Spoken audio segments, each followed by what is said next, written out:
My name is Naya, and I am 32 years old.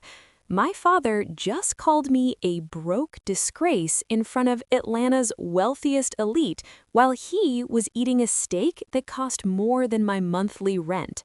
What he didn't know was that I actually owned the building he was sitting in, and I was about to evict him from my life forever. Before I tell you how I destroyed him, let me know where you are watching from in the comments.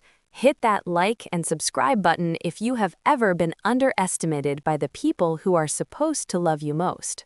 Now, y'all, I want you to picture the scene.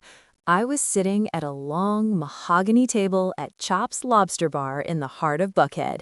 If you know Atlanta, you know Chops is where the old money and the fake rich go to be seen. The air smelled like expensive cigars, Tom Ford cologne, and way too much ego. My father, Marcus, was sitting at the head of the table like he was the king of Georgia. He was celebrating being named Businessman of the Year by some local magazine that he probably paid off to get the cover. He was wearing a custom-tailored navy blue suit that I knew for a fact cost him $2,500. On his wrist, he was flashing a Rolex Submariner that he kept shifting every 5 minutes so the light would catch the gold. "To success," Marcus said, raising a glass of Chateau Margaux that cost $850 a bottle. The table erupted in cheers. Sitting next to him was Xavier, my stepbrother. Xavier is what I like to call a golden child with a lead heart.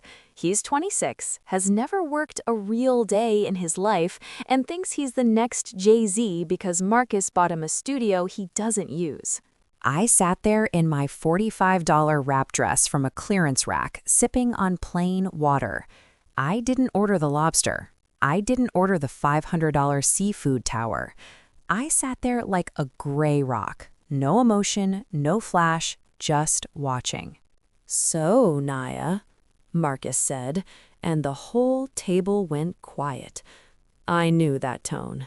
It was the tone he used when he wanted to feel big by making someone else feel small. "How's the little schoolhouse? They still paying you in breadcrumbs and stickers?" Xavier snickered into his napkin. "Man, I don't know how you do it, Naya. I spent more on my sneakers this morning than you make in a month." I just smiled. I didn't let my eye twitch. I didn't let my hands shake. "The kids are great, Dad. It's rewarding work." "Rewarding?" Marcus barked a laugh that sounded like dry gravel. He leaned forward and I could smell the wine on his breath. "Naya, you're a disgrace to this family's brand. I'm out here building an empire and you're out here grading spelling tests for $55,000 a year. It's embarrassing. When people ask what my daughter does, I tell them you're traveling because I can't bear to tell them you're a glorified babysitter." Now, let me tell you something. My father loves to talk about the brand. He thinks because he has a few rental properties and a flashy office on Peachtree Road, he's a mogul. He treats the women in his life like accessories. Ever since my mom passed away, he's tried to erase everything regular about us. He wants the life he sees on TV, even if he has to lie, cheat, and steal to get it. "I'm sorry you feel that way," I said quietly.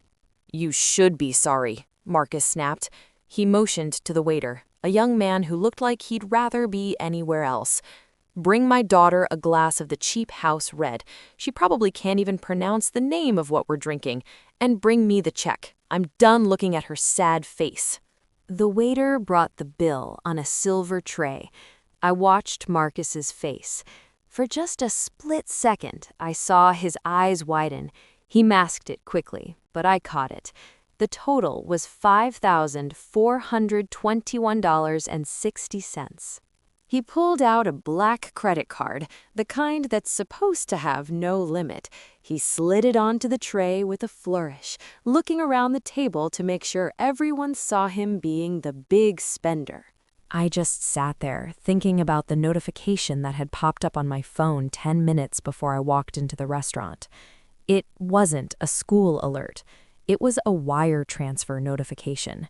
See, what Marcus didn't know, what nobody at that table knew, was that I am N.R. Knight.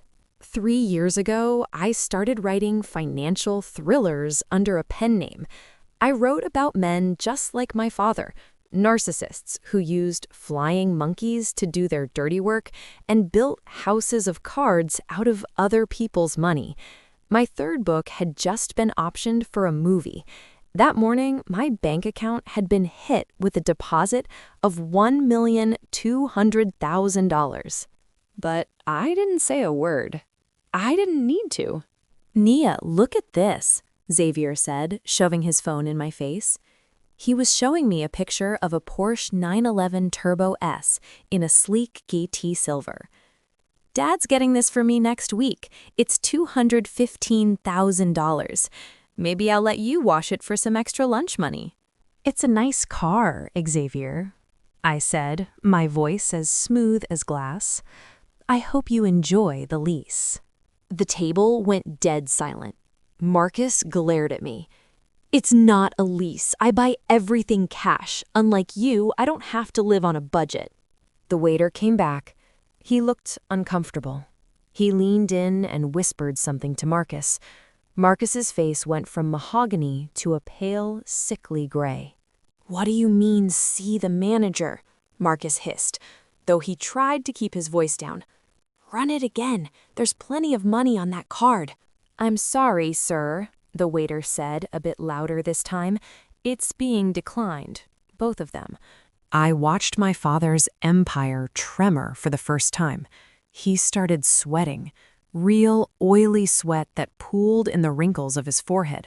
He laughed nervously, looking at his business associates. "Just a glitch. My bank is very protective of high-balance accounts. Give me a second." He stepped away from the table, his hand trembling as he reached for his phone. Xavier looked confused, his golden child mask slipping. I looked at the table, at the half-eaten steaks, at the $800 wine. Then I looked at my father, who was currently lying to a customer service rep on the phone, trying to figure out why his limitless life was suddenly hitting a wall. I knew why. I had been doing my homework. I had been quiet, but I hadn't been blind. I knew his real estate empire was nothing but a series of high-interest loans and unpaid taxes. I knew he was 3 months behind on the office rent, and I knew that Big Mama's house, the house he promised would always stay in the family, was the only thing he had left with any real value. Marcus came back to the table, his face forced into a fake grin. "Digital issues, y'all. The bank is resetting the server. Xavier, pay the bill on your card. I'll Zelle you the money tonight." Xavier's face went blank. "Dad, I haven't got that much on my card right now. I bought those $3,000 sneakers this morning, remember?" The silence at the table was so thick you could cut it with one of those steak knives. My father's associates started looking at their watches. The businessman of the year couldn't even pay for his own dinner. I stood up slowly. I reached into my modest Target purse.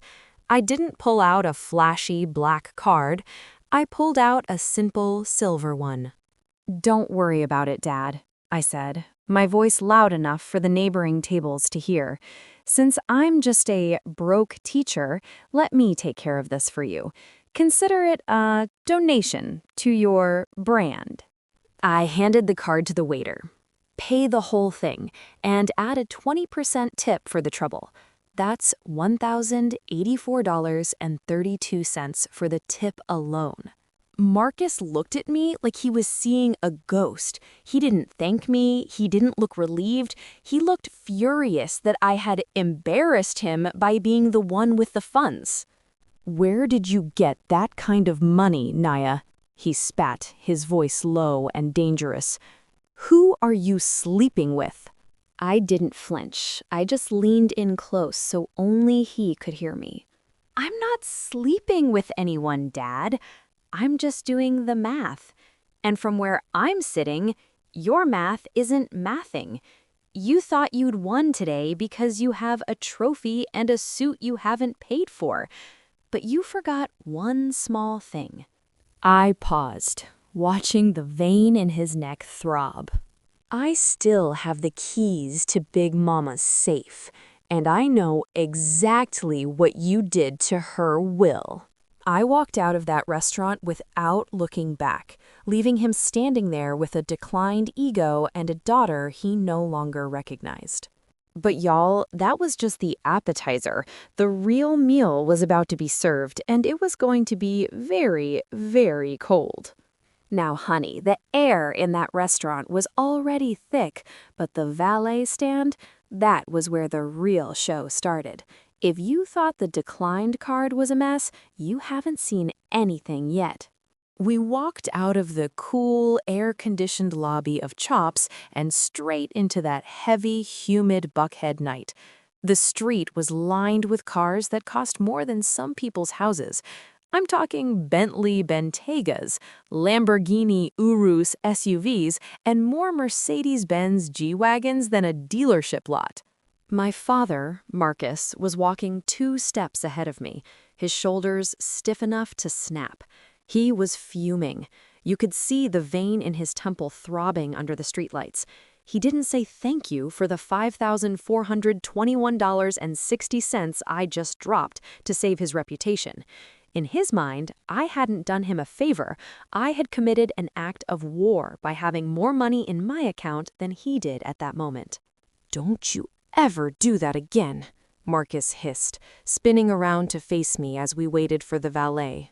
"Do what, Dad? Pay the bill?" I kept my voice low, calm, and steady. That's the gray rock method, y'all. You don't give a narcissist the reaction they're starving for. You stay as boring and unshakable as a rock. "You tried to make me look small," he said, pointing a finger in my face. The gold on his Rolex Submariner flashed. "I am a deacon at Greater Hope. I am a pillar of this community. I don't need a school teacher's charity in front of my business associates. That was a technical glitch with the bank, nothing more." "Whatever you say, Dad," I replied. I didn't argue. I didn't point out that the bank doesn't glitch on 3 different cards at once. Xavier stepped up then, jingling a pair of keys. He had this smug, punchable grin on his face. "Move over, Naya. The real power is coming through." The valet pulled up a $215,000 Porsche 911 Turbo S in GT Silver. The engine had that deep, expensive growl that makes people stop and look. Xavier walked around it like he'd actually earned the money for the down payment. He ran a hand over the hood, looking at me with pure disdain.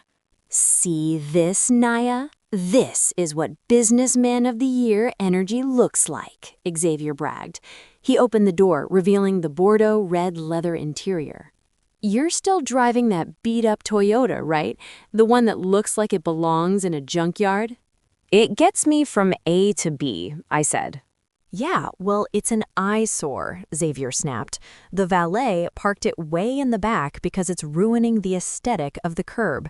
You need to go get it yourself. I'm not waiting for you to clog up the line." He actually had the audacity to toss a $5 bill at my feet. "There's a tip for the walk, sis, since you're so worried about money." I didn't pick up the bill. I just watched it flutter onto the pavement. My father watched this and didn't say a word to correct him. Instead, he reached into his breast pocket and pulled out a leather checkbook. He scribbled something quickly, ripped the paper out, and shoved it toward me. "Take it," Marcus ordered. I looked down. It was a check for $500. "I don't need this, Dad," I said. "Take the damn check, Naya. It's for your expenses. I don't want you telling people I don't provide for my daughter. Go buy yourself a decent handbag. You're out here looking like a pauper while I'm trying to maintain a legacy." This was the pity check. It's a classic move. He'll give me $500 now just so he can tell the church mothers at Sunday dinner that he's supporting his struggling daughter. It's gaslighting at its finest. He ignores the fact that I just paid a $5,000 bill for him and tries to reset the hierarchy, where he's the provider and I'm the disgrace. I said I'm fine, I repeated, tucking my hands into my pockets. You're ungrateful, Marcus spat, just like your mother was toward the end, always acting like you're too good for the lifestyle I provided.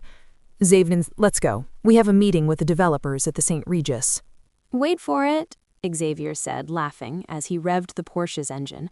The sound echoed off the brick buildings of Buckhead, drawing stares from everyone nearby.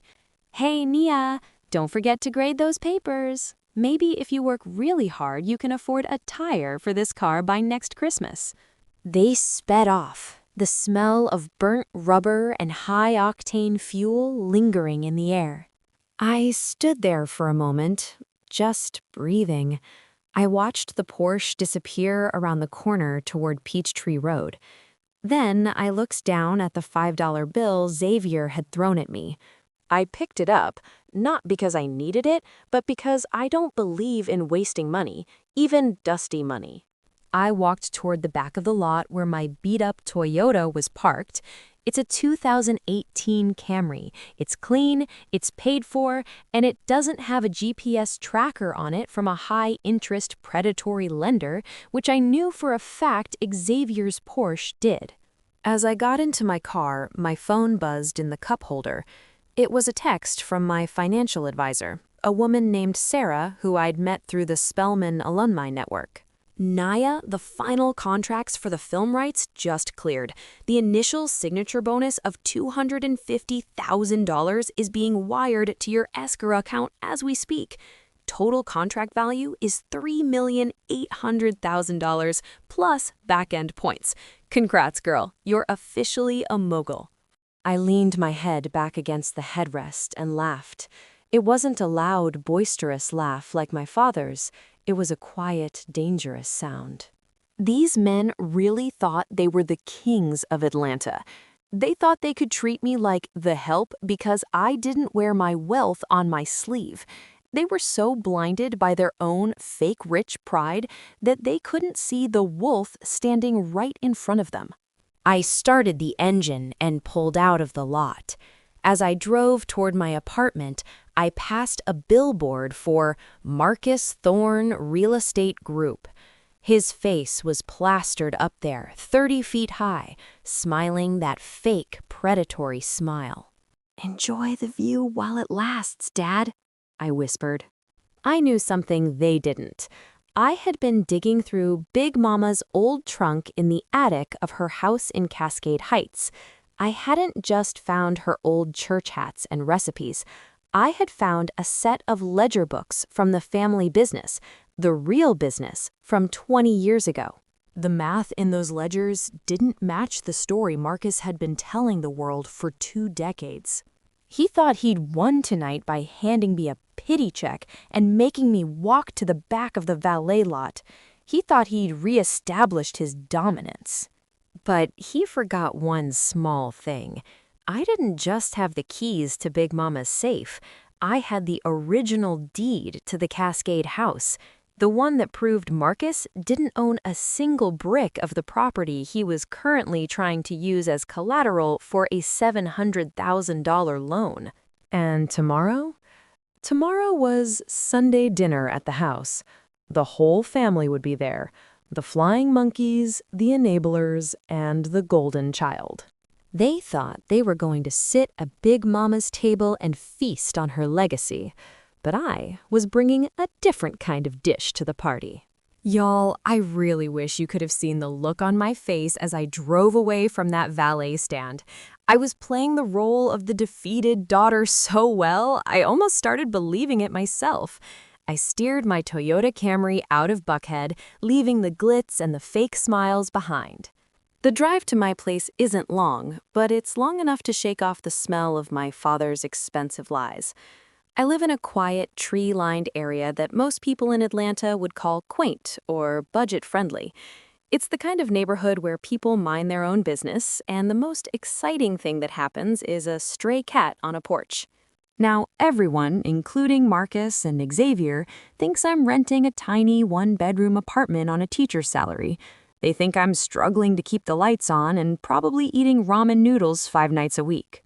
I pulled into the complex, which looks like your standard brick front garden apartments. I drove past the main leasing office and headed toward the back, where the private garages are tucked away. I hit the remote, and the heavy steel door of garage number 12 groaned open. I parked the Toyota, but I didn't get out right away. I just sat there in the dark for a second, listening to the engine tick. See, here's the thing about being gray rock. It's not just about how you act. It's about how you live. To the world, this building is owned by Legacy Holdings, LLC. To me, it's my retirement plan. I didn't just rent an apartment here. I bought the entire 18-unit complex 3 years ago for $2,400,000. I used the advance from my first book to put down the down payment, and the rent from the other 17 units pays the mortgage, the taxes, and leaves me with a nice $12,000 in profit every single month. I stepped out of the car and walked to the inconspicuous door at the back of the garage. I scanned my thumb on a hidden biometric reader, a piece of tech that cost me $3,500 to install, and stepped into my real life. The transition is always a trip. You go from a dusty garage into a space that looks like it belongs in Architectural Digest. I'm talking about wide plank white oak floors, a kitchen with a sub-zero refrigerator that cost $15,000, and floor-to-ceiling windows that look out onto a private courtyard nobody even knows exists. I kicked off my clearance rack heels and let my toes sink into a $6,000 silk rug I'd picked up in Morocco. I didn't go to the kitchen for a snack, though. I went straight to my war room. In the corner of my living area, hidden behind a sliding bookshelf, is my office. This is where N.R. Knight lives. I sat down in my Herman Miller Aran chair, the one that retails for $1,800, and woke up my dual Apple Pro Display XDR monitors. Those screens alone cost me $10,000, but when you're tracking a narcissist's downfall, you need high definition. "Okay, Marcus," I whispered, cracking my knuckles. "Let's see how deep this hole really is." I opened a secure encrypted folder. I've been building a digital dad tracker for months, ever since I graduated from Spelman, and yes, I paid my own way through that HBCU while he was busy buying Xavier's way into parties. I learned that if you want to know the truth about a man, don't listen to his mouth. Look at his ledger. I pulled up the public records for the Thorn Real Estate Group. On the surface, it looks like he's doing great, but when you dig into the UCC filings and the secondary liens, child, the math was not mathin'. I saw a new entry from 2 days ago. Marcus had applied for a bridge loan. He was asking for $750,000 at an interest rate that would make a loan shark blush. We're talking 24%. You don't take a loan like that unless you're 24 hours away from the lights being turned off. But here was the sting. To get that loan, he had listed a piece of collateral. My heart skipped a beat when I saw the address. 1422 Cascade Road. That's Big Mama's house. I felt a heat rise in my chest that had nothing to do with the Atlanta summer. That house was supposed to be protected. After Big Mama passed, the family had a Sunday dinner where Marcus stood up in front of the whole church congregation and swore on a stack of Bibles that the house would stay in the family forever. He told us he was the executor and that he'd handle the paperwork to make sure it was safe. I navigated to the Fulton County Clerk's website. I pulled up the most recent deed filing for the Cascade property. My breath hitched. There it was, a quitclaim deed filed 6 months ago. It bore my signature, Big Mama's sister's signature, and the signatures of 3 other cousins. It transferred all our rights to Marcus Thorne personally for the sum of $10. The problem, I never signed a damn thing. And Big Mama's sister, Auntie Faye, has been in a memory care facility in Savannah for 2 years. She doesn't even know her own name, let alone how to sign away $1 million piece of Atlanta real estate. He forged it, I said to the empty room. My voice was cold, like a winter morning in the mountains. Marcus didn't just lie about his success. He had committed a felony. He had stolen the only thing our family had left, the home where we had every Thanksgiving, every Christmas, and every welcome home party for the last 40 years. He was planning to use Big Mama's blood, sweat, and tears to pay off his gambling debts and his fake rich lifestyle. I leaned back in my chair, watching the cursor blink on the screen. I could call the police right now. I could report the forgery and have him in handcuffs by breakfast. But that would be too quick. If I did that, he'd just play the victim. He'd tell the church mothers that his bitter daughter was trying to ruin him. He'd get a high-priced lawyer with more of his stolen money and drag it out for years. No, I wanted him to feel the weight of every lie he'd ever told me. I wanted him to stand in the middle of his empire and watch the walls crumble while he realized that the disgraceful teacher was the one who pulled the plug. I opened a new document and typed a name. Maya Vance. Maya was my line sister at Spelman. She's now a senior forensic accountant at one of the big firms downtown. She charges $450 an hour, and she's worth every penny. I sent her an encrypted message. I need a full audit on a series of forged deeds and a Ponzi scheme masquerading as a real estate group. Budget is unlimited. I want the receipts, the wire transfers, and the names of every flying monkey involved. We start tomorrow at Sunday dinner. I closed my laptop and walked over to the window. Down below, the streetlights were flickering on. Tomorrow was Sunday dinner at Big Mama's house. Marcus would be there, sitting in her favorite armchair, acting like he owned the world. Xavier would be outside, revving that leased Porsche and acting like he was a prince. They thought I was coming for the fried chicken and the collard greens. They thought I was coming to sit there and be their emotional punching bag while they laughed at my little job. But I wasn't coming as Nia the teacher. I was coming as the woman who was about to foreclose on their entire existence. I checked my bank balance one last time before I went to bed. $2,843,522.11. Sleep tight, Dad, I whispered, because tomorrow the rent is due. Now, y'all, Sunday morning in Atlanta is a whole mood. You've got the ladies in their wide-brimmed church hats that probably cost $350 a piece, and the smell of fried chicken and slow-simmered collard greens drifting through the neighborhoods.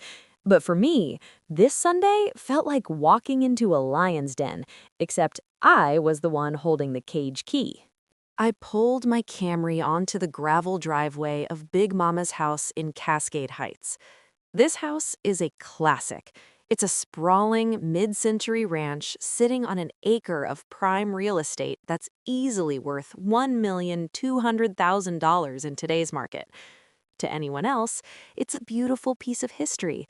To my father, it was a piggy bank he was trying to smash open. As I stepped out of the car, I saw Xavier's silver Porsche parked right on the grass. The man has no respect for anything, not even the lawn Big Mama used to tend to with her own hands. He was leaning against the hood, wearing a pair of $900 Gucci loafers with no socks and a tracksuit that probably cost more than my first car. "Look who it is," Xavier called out, not even moving to let me pass. The pride of the Atlanta public school system. You bring your red pen to grade our conversation today, Nia? I didn't give him the satisfaction of a frown. I just adjusted my $30 tote bag and kept my face neutral. Hey, Xavier. Nice to see you're still treating the yard like a parking lot. It's my yard now, isn't it? He smirked, checking his $8,000 Cartier watch. Or it will be soon. Dad's got big plans. I walked past him and into the house. The smell of Sunday dinner usually makes me feel safe, but today it felt heavy. My father was sitting in Big Mama's favorite armchair, a velvet wingback that she'd kept covered in plastic for 20 years. He had his feet up, wearing a $4,000 silk robe over his clothes, like he was the lord of the manor. Naya, sit down, Marcus said, not even looking up from his tablet. Good morning, Dad. The house looks busy, I said, noticing the stacks of folders and blueprints on the dining room table where we used to eat Big Mama's peach cobbler. It's called progress, Marcus snapped. He finally looked at me, his eyes rimmed with red. I could tell he hadn't slept. He was probably up all night wondering which one of his creditors was going to call first. We're doing some renovations. This place is a gold mine, Naya, but it's dusty. It needs a modern touch to attract the right kind of investors. I sat on the edge of the sofa, playing the gray rock to perfection. I didn't ask what kind of investors. I didn't mention the $750,000 loan I knew he was chasing. I just waited. Listen, he continued, softening his voice in that way narcissists do when they're about to ask for a kidney. I'm clearing up some old paperwork. Big Mama's estate was a mess. I need you to sign a few documents just to consolidate the title. It's a formality, really. It just makes it easier for me to pull the permits for the new pool and the outdoor kitchen. He slid a heavy manila envelope across the table. Now, y'all know I'd already seen that forged quitclaim deed in the county records. The fact that he was asking me to sign another document told me exactly what I needed to know. The bank's lawyers weren't as dumb as he thought they were. They probably caught the discrepancy in the signatures, or they noticed that Auntie Faye's signature looked like it was written by a toddler. He needed a fresh, legal signature to cover his tracks before the forensic auditors started sniffing around. What exactly am I signing, Dad? I asked, keeping my voice soft and clueless.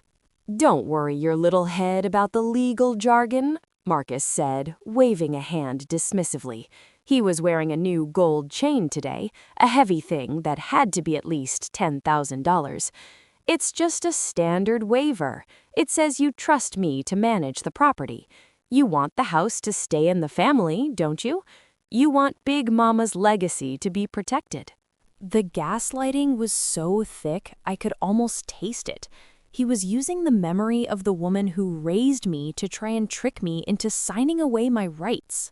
Xavier walked in then, holding a glass of $500 cognac.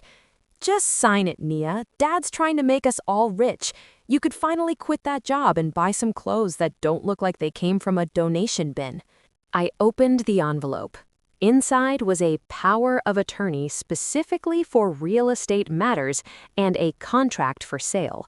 If I signed these, Marcus could sell the house to one of his shell companies for $1 and then flip it to a developer for $2 million before the ink was dry. I'd like to take these home and look them over, I said, looking him dead in the eye. The mask slipped. Marcus's face turned a dark, angry purple. He slammed his hand down on the table, rattling the fine china Big Mama only used for the pastor. I need them signed today, Nia. I have a meeting tomorrow morning with the board. Do you have any idea how much work I've put into this? I'm trying to save this family from the disgrace you've brought upon it with your mediocrity. I just want to be sure I understand, I said, my heart's rhythm steady. I wasn't scared of him anymore. I was just observing a predator in a trap. Understand what? Xavier barked. You're a teacher. You understand ABC and 1, 2, 3. Leave the million-dollar decisions to the men who actually know how to generate a return. I'll tell you what, I said, standing up. I didn't take the pen. I didn't take the documents. I'll think about it. Maybe we can talk after I see Auntie Faye this afternoon. The room went stone-cold silent. Marcus's eyes went wide. He knew Auntie Faye was the only other living person who could testify that Big Mama never wanted the house sold. He also knew Auntie Faye's memory was spotty, but if she had a lucid day, his whole house of cards would catch fire. You stay away from her, Marcus hissed. She's confused. She doesn't need you filling her head with your theories. I'm just gonna bring her some flowers, Dad. Boundaries, remember? I have a right to see my family. I walked toward the door, feeling their eyes burning into my back. I could hear them whispering as soon as I hit the porch. They were desperate, and desperate people make mistakes. As I got into my car, I checked my phone. I had a new email from Maya, my forensic accountant. Nia, I found the wire trail. Your father didn't just forge the deed. He's been diverting funds from the Greater Hope Community Fund, about $300,000 of it. He's using Big Mama's house as the wash to clean the money. If he gets this loan, he's going to move the money offshore and vanish, leaving you and the rest of the family with the debt and a felony investigation. I gripped the steering wheel. He wasn't just trying to be fake rich. He was a common thief, stealing from the very church where he sat as a deacon every Sunday. I looked back at the house where I'd learned how to be a woman of integrity. You thought I was the gray rock because I was weak, Dad, I whispered to the rearview mirror. But a rock doesn't just sit there. It's what you use to build a foundation, and it's also what you use to shatter glass. I pulled out of the driveway, but I didn't go home. I headed toward the St. Regis Hotel. I had a meeting with a specialist who knew exactly how to handle technical traps like the one Marcus was setting. He thought he'd won because I didn't sign the papers today. He thought he had more time. But he forgot one small thing. Tomorrow wasn't just his meeting with the board. It was the day the IRS was scheduled to perform a random audit of the Thorn Real Estate Group, an audit that I'd personally triggered with a $10,000 anonymous tip and a file of evidence that was 3 inches thick. Now, y'all, if there is one thing a narcissist can't handle, it's being told no. When I left Big Mama's house that Sunday, I knew the clock was ticking. Marcus and Xavier weren't just angry, they were panicked. And when people like that get desperate, they start thinking they're smarter than the law. The next morning, I was back at my little teaching job at Westside Elementary. I was sitting at my scarred wooden desk surrounded by alphabet posters and the smell of industrial floor cleaner. To any passerby, I was just Miss Naya, the quiet teacher grading spelling tests. But inside my $30 laptop bag from Target sat a $4,200 MacBook Pro with a dedicated encrypted line. I had already made the bait phone call to Marcus at 8 o'clock sharp. "Dad," I'd said, sounding as scattered and broke-brained as he expected me to be, "I looked for those papers you wanted, but everything is such a mess. I think I might have lost my copy of the deed or left it in the hall closet at Big Mama's. I'm so sorry. I'm just so stressed with these midterms." He'd practically purred through the phone. "Don't you worry about it, Nia. You just focus on those kids. I'll send Xavier over to the house to look for it. We wouldn't want you losing sleep over grown-up business." I hung up and checked my phone. I had a notification from my security app. See, I didn't just buy a standard $500 home security kit. I had installed a custom integrated Nest and Verkada hybrid system throughout Big Mama's house that cost me $12,800. The cameras were the size of a shirt button, hidden in the crown molding and the smoke detectors. They were high definition, infrared, and they fed directly to a private cloud server. At 10:15, my screen flickered to life. There was Avier, walking into Big Mama's living room like he'd just won the lottery. He was wearing a $900 Tom Ford polo shirt and a pair of $2,000 Patek Philippe sunglasses, which I'm almost certain were knockoffs from a guy he knows in Buckhead. He wasn't alone. He had brought a flying monkey with him. It was our cousin, Daryl. Daryl is the kind of man who has been starting a business for 15 years, but somehow always needs a $20 loan for gas. But Daryl had one thing Marcus needed. He worked as a junior clerk at the Fulton County Records Office. "Man, just find the folder," Xavier snapped, tossing a decorative pillow off Big Mama's sofa. "Dad said she's too simple to have hidden it anywhere good. If we get her signature on the new deed today, the bank releases the first $300,000 by Friday." "I told you I can just lose the original filing at the office," Daryl said, sounding nervous. He was sweating through his cheap polyester shirt. "But I need a signature that looks real for the digital scan. If the auditors flag it, I'm the one going to Rice Street Jail, not you." "That's why you're getting $10,000, Daryl. Stop acting like a coward," Xavier said. He pulled a silver flask from his pocket, $300 of engraved Tiffany silver, and took a swig. "Nia's signature is easy. It looks like a third grader wrote it, just loopy circles in a straight line." I watched on my monitor, my face like stone. They weren't even looking for the deed. They had a blank quitclaim deed sitting on Big Mama's dining room table, the same table where she used to make us say grace before every Sunday dinner. Xavier pulled out a tablet and pulled up a photo of my signature from an old birthday card I'd given Marcus. He laid it next to the legal document. Now, y'all won't believe the audacity of what happened next. Xavier handed Daryl a $400 Mont Blanc pen. "Do it, right there. Make it look official. Dad's waiting at the St. Regis for the call." I watched Daryl's hand shake as he traced my name onto that document. He was committing a felony in the middle of a house that had stood for nothing but honesty and hard work for 50 years. They were laughing. They were talking about how they were going to spend the money. Xavier was already talking about upgrading the Porsche's rims for $15,000. The math wasn't mathing for them, I whispered to my empty classroom.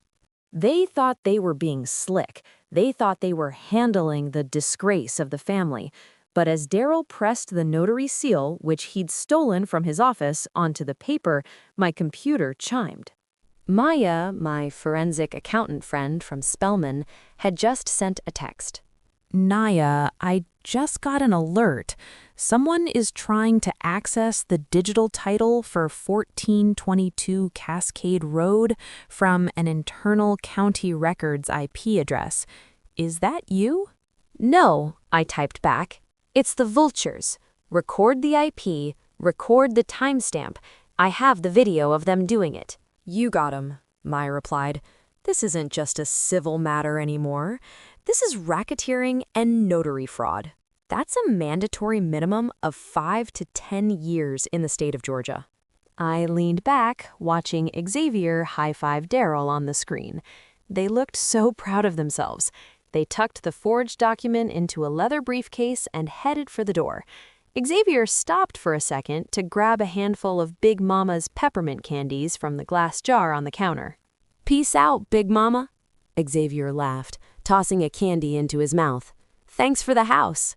The door slammed shut.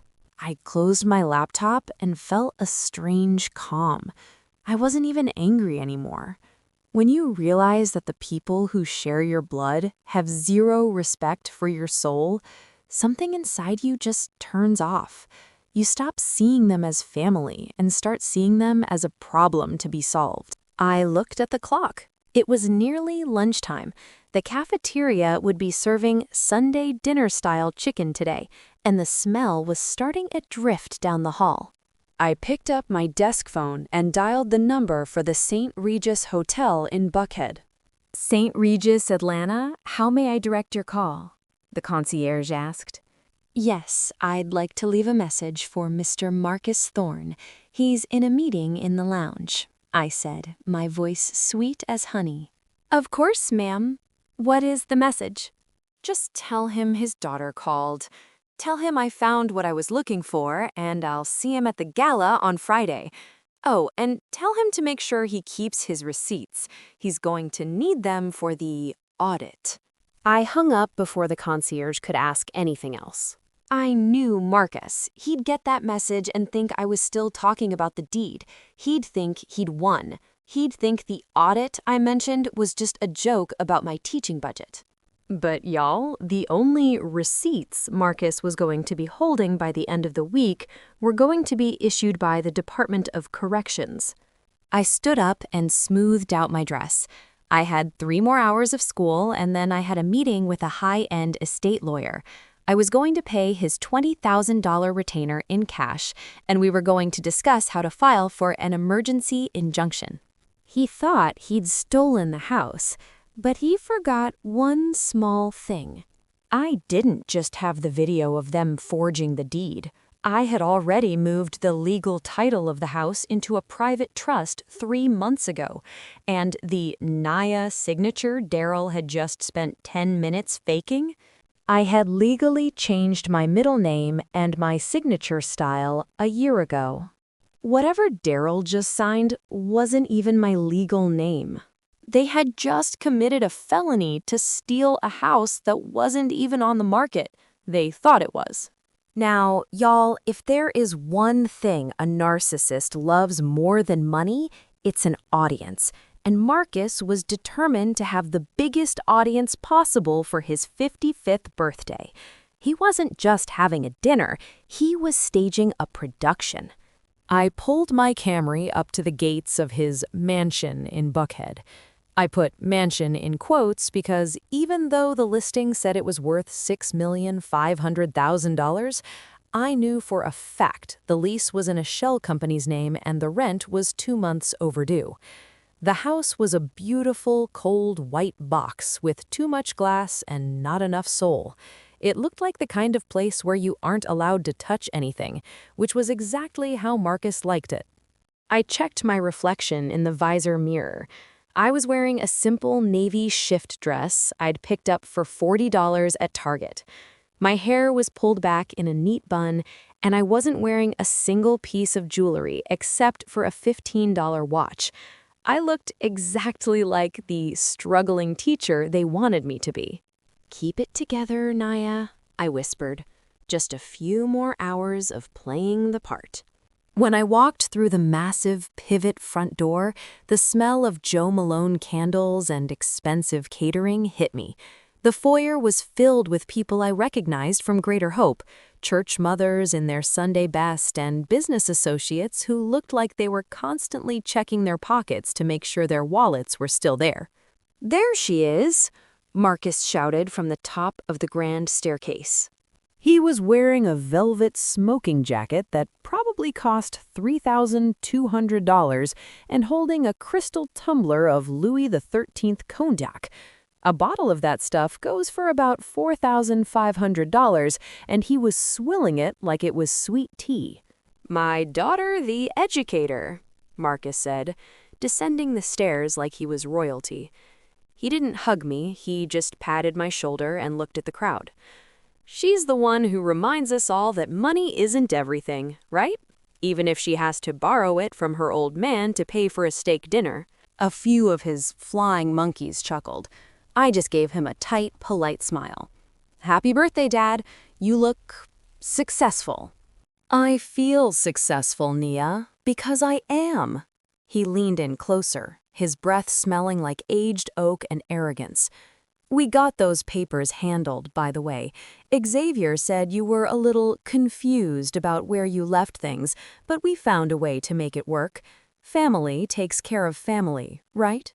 He winked. He actually winked at me, y'all.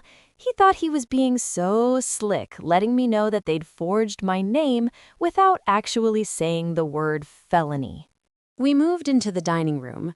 The table was set with Hermes china, the Rally 24 pattern, where a single dinner plate costs $275. There were at least 20 people seated around the table. Xavier was at the other end, wearing a $5,000 Dior suit and flirting with a girl who looked like she'd had more Botox than birthdays. The food was a modern twist on a Sunday dinner, which basically meant they took perfectly good soul food and made it tiny and expensive. We had deconstructed braised short rib and truffle-infused collard green foam. I looked at my plate and thought about Big Mama. If she could see them using her Sunday dinner traditions to lure in investors for a scam, she'd have grabbed her switch and cleared the room. "Everyone, if I could have your attention," Marcus said, standing up and clinking his glass. The sound of expensive crystal echoed through the room. "I have a major announcement. This birthday marks a new chapter for the Thorn Real Estate Group." Xavier let out a woo and clapped.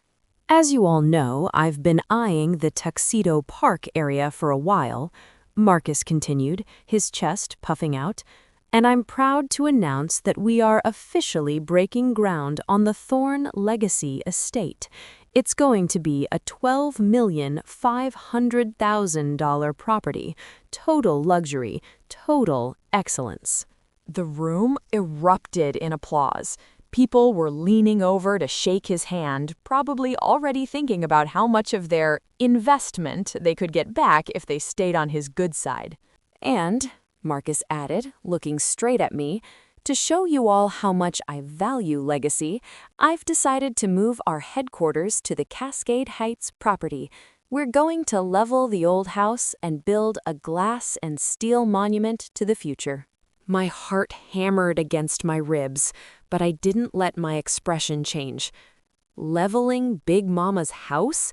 He wasn't just stealing it, he was planning to erase it. "Dad, is that a good idea?" I asked, my voice small and hesitant. "Big Mama always said that house was the heart of the family." "Big Mama was a wonderful woman, Nia, but she didn't understand the new Atlanta," Marcus said dismissively.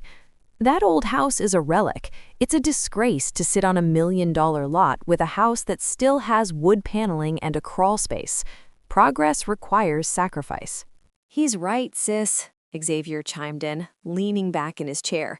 "Besides, we already have the financing. The bridge loan cleared this afternoon. $750,000 is sitting in the account as we speak." I took a slow sip of water. I knew exactly which account that money was sitting in, and I also knew that because Daryl had used a forged signature on a property that was technically owned by a trust, that money was now considered proceeds of a crime. "That's amazing," I said. "I guess you'll be buying that new car you wanted, Xavier?" "Already did," Xavier bragged. "I've got a $250,000 Ferrari F8 Tributo arriving at the dealership on Tuesday. I'm tired of that slow Porsche." They spent the rest of the dinner talking about their upgrades. They talked about the $10,000 suits they were ordering for the gala. They talked about the private jets they were going to charter. It was a symphony of fake rich delusions. Marcus looked like he was on top of the world. He was the king of Buckhead. He was the mogul he always dreamed of being. But I had my phone under the table. I was looking at a live feed of his actual business operating account. While he was bragging about $12 million estates, his balance was currently $342.12. He had already spent the bridge loan. Every penny of that $750,000 had been sucked out to pay off old debts, overdue rent, and Xavier's gambling markers. He was literally eating a $5,000 birthday dinner on a credit card that was going to be maxed out by the time he ordered dessert. "Naya, you're so quiet," Marcus said, looking at me with a smirk. "Are you finally realizing what real success looks like? It must be hard seeing your brother and me soaring while you're stuck in the mud." "I'm just taking it all in, Dad," I said, standing up. "It's been an eye-opening evening, but I should probably get going. I have a big day tomorrow, lots of paperwork to finish." "Always with the paperwork," Marcus laughed. "Go on then, go grade your papers. We'll see you at the gala on Friday. Try to find something to wear that doesn't have a clearance tag on it, okay? I'll even Zelle you $2,000 for a dress, just so you don't embarrass me." "I'll be fine, Dad. I think I have just the right thing for the occasion." I walked out of that white box mansion and into the cool night air. I didn't feel small. I didn't feel stuck in the mud. I got into my Camry and pulled out my laptop. I had one final message to send to Maya and my legal team.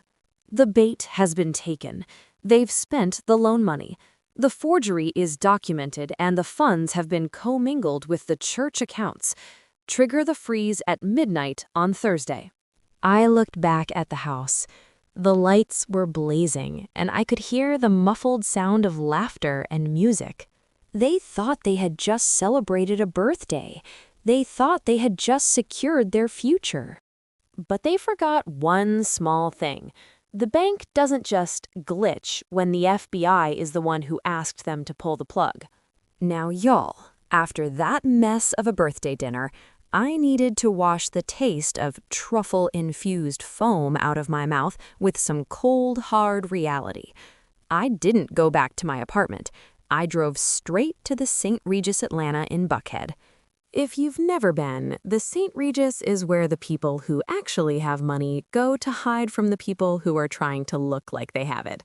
It's all white marble, crystal chandeliers that probably cost $60,000 apiece, and a vibe so quiet you can hear a check clear from 3 floors up.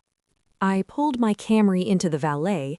The guy looked at my car like it was a rolling pile of trash compared to the Bentley Flying Spurs and Aston Martins parked out front, and headed for the elevators. I was heading to a suite on the 20th floor, a suite that cost $2,450 a night, and no, I wasn't the one who booked it. I knocked on the door of Suite 2004, and a second later it swung open. Standing there was Maya Vance. Maya has been my best friend since our freshman year at Spelman College. We spent 4 years walking that campus, dreaming of the lives we were going to build while we studied for exams in the Blue Room. Back then, we were just 2 girls from regular families, but Maya always had a nose for numbers. Now she's a senior forensic accountant for one of the Big 4 firms, and she bills $550 an hour to catch men exactly like my father. Maya didn't look like a bean counter tonight. She was wearing a silk pajama set from La Perla that I knew cost $900, and her hair was wrapped in a silk scarf. She had a bottle of Veuve Clicquot La Grande Dame chilling in a silver bucket, a bottle that retails for $210. "Nia, girl, you look like you've seen a ghost," Maya said, pulling me into a hug. "Or did Marcus just try to serve you another deconstructed lie for dinner?" "He wants to level Big Mama's house, Maya," I said, dropping my bag on the $4,000 velvet sofa. "He announced it at dinner. He's going to build a monument to himself." Maya's face went from bestie to hunter in 3 seconds flat. She grabbed her MacBook Pro, the high-end model that cost $4,800, and sat down at the mahogany desk. "Well, he's going to need a monument where he's going, but it'll probably be made of cinder blocks and regret," Maya said. "Sit down. Drink some of this champagne. I've been digging through the digital trash all night, and honey, the smell is putrid." I poured myself a glass and sat next to her. The view from the window showed the Atlanta skyline, glowing with the lights of 1,000 businesses, but all I cared about were the numbers on her screen. Okay, so here's the math. Maya started, tapping a key. A spreadsheet popped up that looked like a spiderweb of red ink. Your father's real estate group hasn't made a legitimate profit in 18 months. He's been taking investment capital from the church mothers at Greater Hope. Most of them are widows who gave him their late husband's life insurance payouts. We're talking about a total of $2,800,000. And what did he do with it? I asked. He used it to pay the interest back to the previous investors to keep them quiet, and then he spent the rest on Xavier's lifestyle and that mansion lease, Maya explained. But here's where he messed up. He commingled the funds. He took $300,000 from the Greater Hope Youth Building Fund and used it as the down payment for that bridge loan he just got. The bridge loan for $750,000? Exactly, Maya said, her eyes flashing. But since that loan was secured using the forged deed for Big Mama's house, the entire $750,000 is now tainted. The moment he touched that money, he triggered a federal wire fraud violation. And because he used the church's tax-exempt ID to mask some of the transfers, he's looking at money laundering and racketeering. I took a sip of the champagne. It was crisp, cold, and tasted like justice. So he's broke, truly broke. Naya, if he had to pay back everyone he owes today, he'd be $4,200,000 in the hole. Maya laughed, but it wasn't a happy sound. He's a ghost, girl. He's just a suit walking around with no body inside it. And Xavier? That boy is even worse. I tracked his crypto investments. He didn't invest in Bitcoin. He got scammed by a rug pull scheme and lost $120,000 of Marcus's stolen money in a single weekend. The math wasn't mathing, I whispered. Not even a little bit, Maya agreed. She pulled up a scan of a document. But look at this. This is the big one. This is the limited power of attorney Daryl tried to file today at the records office.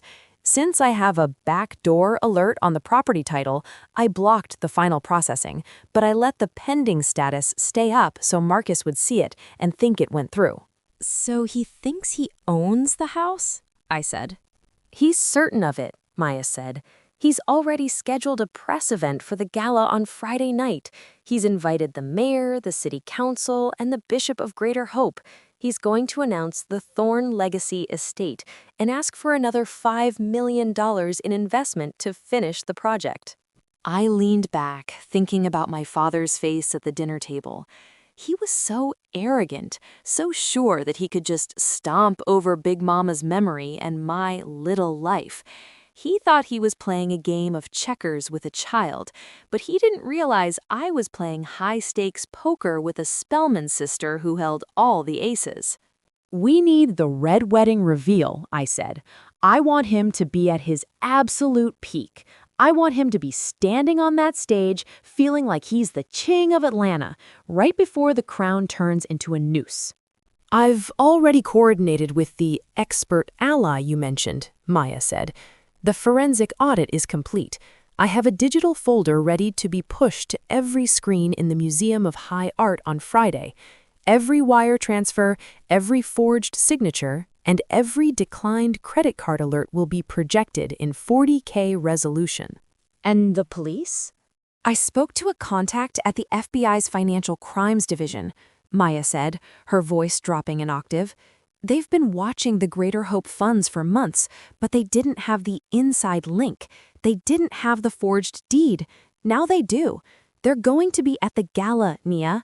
They're going to be in the crowd wearing $600 tuxedos and waiting for the signal. I stood up and walked to the window. Down there, in the darkness, my father was probably sleeping in his rented bed, dreaming of his $12 million future. He had no idea that the Grey Rock was about to become an avalanche. Maya, I said, turning back to her, how much is that janitor application I mentioned, the one I'm going to give him? I printed it on 32-pound premium bond paper, Maya smiled. It cost 50 cents to print at the school's library, but the look on his face when you give it to him, that's going to be worth more than every dollar he ever stole. We stayed up for another 2 hours, drinking the Veuve Clicquot and going over the timeline. We were Spellman women. We were built for this. We didn't break. We just became more refined under the pressure. As I left the suite to head back to my secret apartment, Maya squeezed my hand. Don't let him gaslight you one more time, Nia. You aren't a disgrace. You're the one holding the receipts. And in this town, the person with the receipts is the only one who matters. I walked back to the valet stand, my head held high. The valet brought my Camry around, and this time, I didn't care that it looked beat up.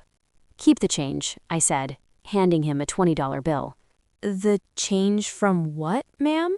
He asked, confused. From the tip, I said, smiling, because after Friday there's going to be a lot of changes in Buckhead, and most of them are going to be very, very loud. I drove away, the engine of my Toyota humming a song of revenge. I had the evidence, I had the ally, and most importantly, I had the truth. Now, y'all, I've heard it said that if you give a man enough rope, he'll either build a bridge or hang himself. After leaving Maya at the St. Regis, I knew the red wedding was set for Friday. I had the receipts, the video, and a federal task force ready to move. But there's a part of me, maybe it's the way Big Mama raised me, or maybe it's just the Spellman grace, that felt I had to offer one last branch of peace.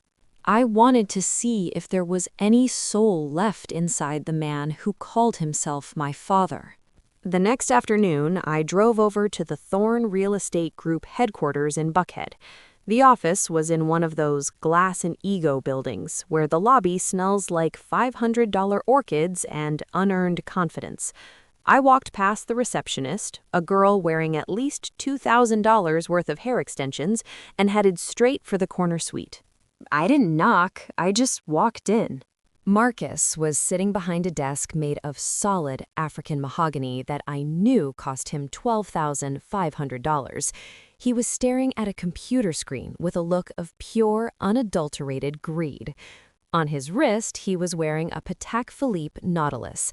Now, I'm not an expert, but Maya had told me that watch retails for about $120,000, if you can even find one. I looked at that watch and thought about the church mothers back at Greater Hope who were currently wondering why their investment checks were bouncing.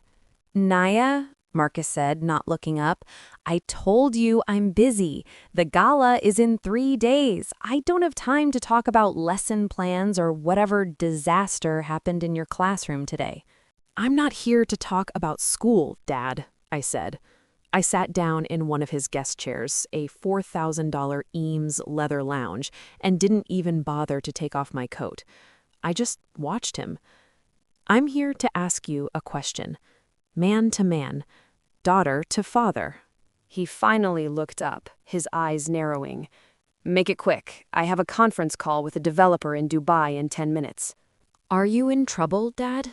I asked. I kept my voice soft. I wasn't attacking him, I was being the gray rock with a heart. I've been hearing things about the bridge loan, about the Cascade House, about the church funds. If you're in a hole, you can tell me. We can go to the authorities together. We can fix the accounts. I have resources you don't know about. We can save what's left of your name before it's too late. The silence in that office was so loud you could hear the hum of the $3,000 air filtration system. Marcus didn't move for a long 10 seconds. For a split second, I saw a flicker of something in his eyes. Fear? Regret? Maybe he was remembering the Sunday dinners at Big Mama's house before he started chasing the fake rich dream. But then the narcissist took over. He threw his head back and laughed, a loud, hollow sound that didn't reach his eyes. Trouble? Nia, look around you. He swept his hand across the room, gesturing to the floor-to-ceiling windows and the $10,000 modern art on the walls. I'm about to close a $12,500,000 deal. I'm the businessman of the year. I'm the man everyone in this city wants to be. And you're asking me if I'm in trouble? I'm serious, Dad, I said, leaning forward. The math isn't mathing. I know about the forgery. I know Xavier didn't find that deed in the closet. I know Daryl processed a fake document. If you stop now, right this second, and return the $750,000 from the bridge loan, I can help you. Marcus's face went from smug to murderous in a heartbeat. He stood up, leaning over the desk until he was inches from my face. You listen to me, you ungrateful little brat, he hissed. You have spent your whole life being a B- person. You chose a B- career. You live a B- life. You are so jealous of my A+ success that you're coming into my office and accusing me of crimes? You think because you grade spelling tests that you understand high-level finance? I understand the difference between a legacy and a lie, I said, my voice as cold as a January morning. Legacy? Marcus spat. Big Mama's house isn't a legacy. It's a pile of old wood and memories that don't pay the bills. I'm turning that legacy into a $20 million skyscraper with my name on the top. That is power. That is excellence. You're just a gray rock sitting in the dirt, trying to stop a mountain from moving. Xavier walked in then, holding a $300 bottle of Krug champagne. He saw me and rolled his eyes, adjusting his $1,000 Louis Vuitton belt. Is she still complaining, Dad? Xavier asked. I told you we should have barred her from the building. She's probably here to ask for another pity check because she can't afford the gas to get to Buckhead. No, Marcus said, sitting back down with a cruel smirk. She's here to save me. She thinks I'm in trouble, Xavier. She thinks her little theories are going to stop us from becoming the kings of Atlanta. Xavier laughed, popping the cork on the champagne. The foam spilled onto Marcus's $12,000 desk, but they didn't even care. Sis, you're embarrassing yourself. Go back to your Spellman sisters and talk about boundaries and healing. We're busy building an empire. By the time the gala ends on Friday, I'll be driving a $250,000 Ferrari, and you'll still be driving a Toyota with a World's Best Teacher bumper sticker. I stood up slowly. I felt a weight lift off my shoulders. I had given them the one last chance. I had offered them a way out of the prison cell that was already being built for them. They hadn't just rejected the branch, they'd set it on fire and laughed while it burned. I see, I said. I picked up my bag. I'll see you at the gala then. Oh, you won't be seeing much from the back of the room, Naya, Marcus called out as I walked toward the door. I've made sure your seat is right next to the kitchen door. I wouldn't want your struggle to rub off on the mayor. I didn't turn around. I didn't say another word. I walked out of that office, through the lobby with the $500 orchids, and into the sunlight. As I got into my car, I pulled out my phone. I didn't call Maya. I didn't call the lawyer. I dialed a number I'd been keeping in my emergency contacts for weeks. This is Naya Thorne, I said when the man answered. The target has officially rejected the voluntary disclosure period. He's doubling down on the fraud. You have my permission to finalize the technical trap. I want every screen in the High Museum to go live at 9 o'clock sharp on Friday. Copy that, Miss Thorne, the voice on the other end said. It was one of the technical specialists Maya had hired, a guy who could hack a satellite if you paid him enough. We've got the Red Wedding file ready. It's going to be a 10-gigabyte download of pure, unadulterated truth. Are you ready for the fallout? I've been ready since the day he called me a disgrace, I said. I hung up and looked at the building one last time. Marcus and Xavier were up there right now, drinking champagne and toasting to a future that didn't exist. They thought they were the predators. They thought I was the prey. But they forgot one small thing. I wasn't just the gray rock. I was the one who had mapped out the entire mountain, and I knew exactly which stone to pull to start the landslide. The gala was in 72 hours, and y'all, it was going to be the most expensive funeral Atlanta had ever seen. Now, y'all, after I walked out of that glass tower in Buckhead, I didn't cry. I didn't even breathe hard. I just felt this cold, quiet clarity settle over me.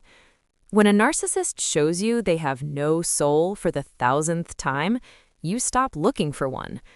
I got into my Camry, drove 2 blocks away, and pulled into a side street to make a call. "It's done," I said as soon as Maya picked up. "The bridge is officially burned. Lock it in." "I'm already ahead of you, girl," Maya replied, her voice sounding like digital honey. "Meet me at the vault in Midtown in 20 minutes. Bring the Big Mama files. It's time to build the trap." The vault isn't a bank. It's a private, high-security tech suite that charges $3,500 a day just for the privilege of sitting in their ergonomic chairs. It's where the real power players in Atlanta go when they need to move money, or secrets, without the prying eyes of the IRS or a disgruntled spouse. I walked into the suite, and the smell of Aesop hand soap and expensive hardware hit me. Maya was sitting in front of a curved Alienware monitor that cost $2,800, her fingers flying across a keyboard that clicked with the precision of a Swiss watch. Next to her was a man I only knew as Dex, a technical specialist who looked like he'd been born inside a server room. "Nia, look at this," Maya said, gesturing to the screen. She pulled up a digital blueprint of the High Museum of Art. This was where Marcus was hosting his Black Excellence Gala on Friday. The museum uses a centralized Crestron media system to run their displays, Dex explained, his voice low and raspy. It's a $200,000 setup. Marcus thinks he's just going to plug in his flashy little PowerPoint and show everyone his fake skyscraper. But we've mapped the internal IP. We're creating a ghost overlay. "Tell me in plain English, Dex," I said, leaning over his shoulder. "It means that at exactly 9:15 when Marcus hits the button to show the Thorn Legacy Estate renders, our server is going to hijack the feed," Dex said, a smirk tugging at his lips. "Instead of luxury condos, the audience is going to see the $750,000 bridge loan application side by side with the forged signatures and the declined alerts from his personal accounts. We're talking 40K resolution of every lie he's told since 2020. I felt a shiver of satisfaction. "And the church funds?" Maya pulled up another window. "This is the part that's going to break the room. I've tracked the $300,000 he took from the Greater Hope Youth Building Fund. I have the wire transfer receipts showing the money moving from the church's account directly into Marcus's personal life and style account to pay for Xavier's Porsche lease and that velvet jacket he was wearing tonight." "He stole from the kids," I whispered. My stomach turned. I thought about the Sunday school classes, the church mothers who baked cakes for months to raise that money, and the HBCU scholarships that fund was supposed to provide. "He didn't just steal it, Nia. He spent it on $2,000 shoes and cognac," Maya said. "But here's the technical sting. We've embedded a live tracker into the file. The moment the presentation starts, it's going to ping the FBI's financial crimes server. They won't even need a warrant to enter the building because they'll have the hot evidence being broadcast to 300 witnesses in real time. I sat back in a $1,200 leather chair and looked at the data. It was all there. Every gaslighting text he'd sent me, every pity check he'd written while he was drowning in debt, and the literal digital footprint of Daryl forging my name on the deed. The math wasn't mathing for a reason, Maya, I said. He was playing a game of musical chairs with other people's lives. And the music is about to stop, Maya added. Dex tapped a final key, and a green progress bar reached 100%. The red wedding file is staged. It's sitting on a secure cloud server, waiting for the handshake from the museum's Wi-Fi. It's encrypted with a $28,000 security protocol. Even if Marcus's IT guy, who is probably just Xavier with a YouTube tutorial, tries to shut it down, it'll just loop the evidence on the outdoor projectors. I pulled out my wallet and handed Dex a card. I'm paying your final retainer now, $15,000 as agreed. I want the fail-safe active. If I don't send a stop code by Friday at 8 o'clock, that file goes live regardless of where I am. Done, Dex said, the transaction clearing instantly. Maya walked me to the door of the suite. You okay, Naya? This is the point of no return. Once that screen goes live, the Marcus Thorne you knew is dead. The family name is going to be dragged through every news cycle from here to London. The Marcus Thorne I knew never existed, Maya, I said, looking her in the eye. The man who raised me was a mask. The woman who's standing here now is the one who's actually building a legacy. I'm not just doing this for the money or the house. I'm doing this because Big Mama didn't raise a doormat. Spellman girls don't bow, Maya smiled, giving me our secret handshake. I'll see you at the gala. I've got my dress ready. It's a $3,000 Oscar de la Renta I bought just for the occasion. I want to look good when the handcuffs come out. I walked out of the vault and into the midtown air. It was a clear night, and I could see the tops of the skyscrapers. For the first time in years, I didn't feel like a disgrace. I felt like a force of nature. I drove back to my secret apartment and went straight to my closet. Tucked away in the very back, inside a garment bag that hadn't been opened in months, was my own gala outfit. It wasn't something Marcus would recognize. It wasn't clearance rack Nia. It was a custom-designed midnight black gown with a subtle shimmer that looked like a starry sky. It had cost me $22,000, and I'd paid for it with the first royalty check from my book. I'd also bought a pair of vintage diamond earrings for $8,500 from a private estate sale. I sat on my bed and looked at the janitor application Maya had printed for me. I tucked it into a sleek $2,000 Chanel clutch. Marcus thought the gala was his coronation. He thought he was going to stand on that stage and look down on everyone who had ever doubted him. He thought he'd finally proven that intelligence and money were things only he possessed. He was right about one thing, though. There was going to be a technical reveal that night, but it wasn't going to be about his skyscraper. He forgot one small thing.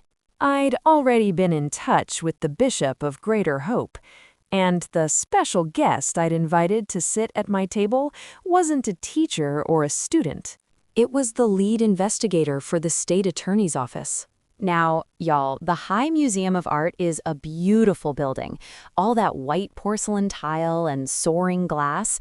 But on this particular Friday night, it felt like the set of a high-stakes thriller movie. If you've never been to a Black Excellence Gala in Atlanta, let me set the stage for you. The driveway was a literal parade of $500,000 Rolls-Royce Cullens and $200,000 Maybachs. The air was thick with the scent of Baccarat Rouge 540 and the kind of perfume that costs $400 an ounce. I pulled my humble Toyota Camry into the valet line. The valet looked at my car like it was a smudge on a masterpiece. I didn't care. I was wearing a simple beige trench coat over my outfit, keeping my gray rock persona locked in tight. I handed the young man a $10 bill and walked toward the entrance, feeling the weight of the $2,000 Chanel clutch in my hand. Inside that clutch wasn't just lipstick and a phone. It was the janitor application and a thumb drive that could end a man's entire career. As I walked into the stent wing, the sheer scale of the event hit me. Marcus had spent a fortune on this. I'm talking about a catering budget that had to be at least $150,000. There were towers of chilled shrimp, $500 bottles of Ace of Spades champagne being poured like water, and a live jazz ensemble that probably cost $20,000 for the night. Now, y'all won't believe the sheer audacity of my father's setup. At the far end of the atrium, a massive Crestron projection screen, the kind that costs $80,000 to rent and install, was glowing with a looping video of the Thorne Legacy estate. It looked like a dream. It looked like success. It looked like a total lie. I spotted Marcus near the center of the room. He was surrounded by the who's who of Atlanta. The mayor, city council members, and several prominent bishops from the local HBCU networks. He was wearing a $6,000 Tom Ford tuxedo with velvet lapels, and he was holding court like he'd already been elected king. On his wrist, that $120,000 Patek Philippe was gleaming under the museum's spotlights. "Naya, you actually showed up," Marcus called out, his voice booming across the marble floor. He didn't even try to hide the smirk as he looked at my plain beige coat. "I see you didn't take my advice about the dress. I guess some people are just comfortable in the bargain bin." The flying monkeys around him let out a collective chuckle. Xavier was standing right next to him, wearing a $4,000 Dior suit and holding a glass of cognac that probably cost more than my first month's salary as a teacher. "I'm just here to support the legacy, Dad," I said, my voice as steady as a heart rate monitor. "Well, try to stay out of the photos," Xavier whispered as I passed him. "We're trying to attract seven-figure investors tonight, not $7 donors. Oh, and I saw your little friend Maya here. She's wearing Oscar de la Renta. How'd a number cruncher like her afford a $3,000 gown? She must be better at skimming the books than you are." I didn't blink.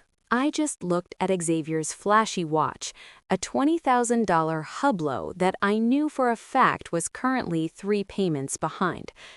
"She's a partner at her firm now, Xavier. Intelligence usually pays better than whatever it is you do." I moved through the crowd, acting like the broke teacher they expected me to be. I took a seat at table 42, the one right next to the kitchen door, just like Marcus promised. But I wasn't alone. Maya was already there, looking like a dream in her navy silk gown. Next to her sat a man in a very conservative, very sharp charcoal suit. He didn't have a Rolex, he didn't have a flashy tie, he just had a quiet, intense energy that made everyone else in the room look like they were playing dress-up. "Naya, this is Special Agent Miller," Maya whispered, not even moving her lips. Miller nodded toward me. He was with the FBI's Financial Crimes Division. "Miss Thorne, my team is in the wings. We've seen the red wedding file your associate prepared. The level of detail on the church fund diversions is impressive. We've been trying to pin that $300,000 gap on Marcus for 6 months, but we didn't have the digital signatures. Now we do." "Are we ready?" I asked. "The moment he starts that presentation, we're live," Miller said. He took a sip of water. "I have 6 agents dressed as servers and 3 more at the exits. The state attorney's office has already signed the warrants for notary fraud and racketeering. We're just waiting for the public confession via that screen." I looked across the room. Marcus was stepping onto the stage now. He looked invincible. He looked like the hero of his own story. He tapped the microphone, and the room went silent. Ladies and gentlemen, distinguished guests, Marcus began, his voice smooth and practiced. They say that Atlanta is a city too busy to hate, but I say Atlanta is a city too ambitious to wait. Tonight, I'm not just showing you a building, I'm showing you the future of the Thorn name, a $12,500,000 masterpiece in the heart of the city. Xavier stood at the front of the stage, clapping like a maniac. He looked back at me and winked, as if to say, "Watch a real man work." Now, y'all know I'm a gray rock. I don't do drama, I don't do public scenes.